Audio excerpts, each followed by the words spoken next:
What's up, YouTube? Got another knife review. As you'll find, I do have quite a few Benchmades. My favorite brand. I don't really have one specific, but S30V blade. One of my favorite steels. Real sharp. I only had one knife that was S30V that dulled on me pretty quick, and it was for a pretty good reason. We were opening. It looked like not a zip tie, but a twist tie, and it had some metal in it, and we didn't know that there was metal in it. We went to cut it, and it was not me, it was somebody else, and they said, "Hey man, this knife sucks." It was a Buck Vantage Pro in S30V, and I said, yeah, well, there's metal in there. So sure enough, the edge was already pretty much destroyed. Just dull. It was a brand new knife. It was literally the day I got it.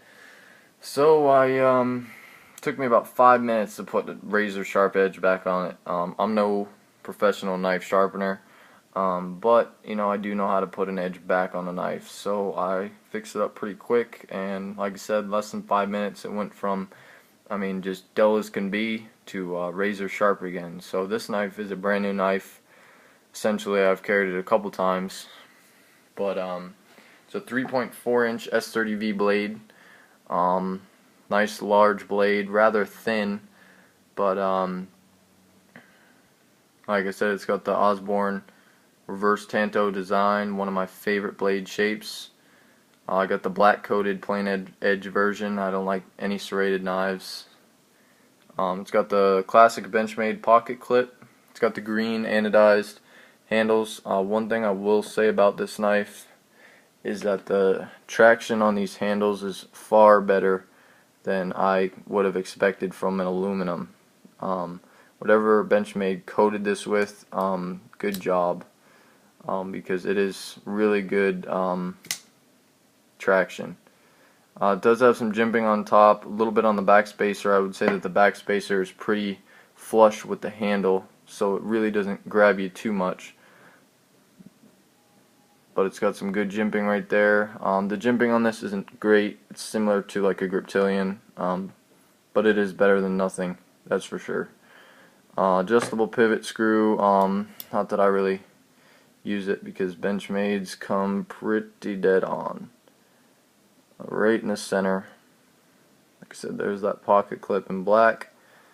Let's see here. Real fast deployment. With all Benchmades, I've kind of found they do need to get broken in a little bit. So I'll take it and sit for a couple of days when I get a new Benchmade axis lock, and just kind of keep flicking it and closing it, flicking it and closing it. The Adamus and my Griptilian were two knives that were really stiff from the factory, which isn't a big deal. First time I got the Adamus, I thought it was like a defect, but after playing with it for a couple of hours, loosened up within a couple of days. It was lightning fast. Same deal with this knife. Didn't come stiff, but not as fast as it is currently.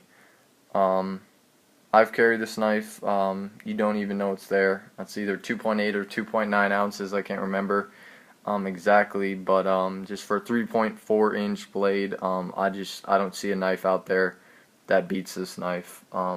It's got the axis lock, strongest lockup in my opinion. I like the Cold Steel Triad lock. I'm just not a huge fan of their knives. Had a Recon 1. I didn't really like it. It was gigantic.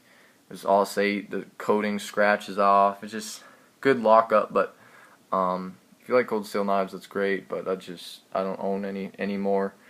I love the Benchmade axis lock. Super fast, super strong. Just great knife. This knife was right around just shy of $200. Is it worth that? Yeah. This is kind of one I'd probably buy other knives before I got this knife, but price-wise. But if you're really just looking for a knife and you have the money to spend, definitely get it. Like I said, as far as EDC goes, you don't know it's there. It's a lot of knife in a small package. So, anyways, YouTube, I did this review specifically because I could not find too many of the green handle, black coated, plain edge versions of this knife. And you know, right after I buy a knife, I like to, you know, just watch almost every YouTube video I can find on it till I get it in my hands. So I wanted to see this knife in, you know, in video, and I just couldn't find too much on it in this color. Everyone's got this satin blade, which is kind of why I went with the black blade. Don't see too many of them out there, so just wanted to give you all a nice close-up view on this knife. Hopefully persuade you into purchasing it, because it is an awesome knife to own. Anyways, YouTube, if you like my video, go ahead and hit the thumbs up, subscribe. I got more knife videos to come. Just getting started, so thanks for watching.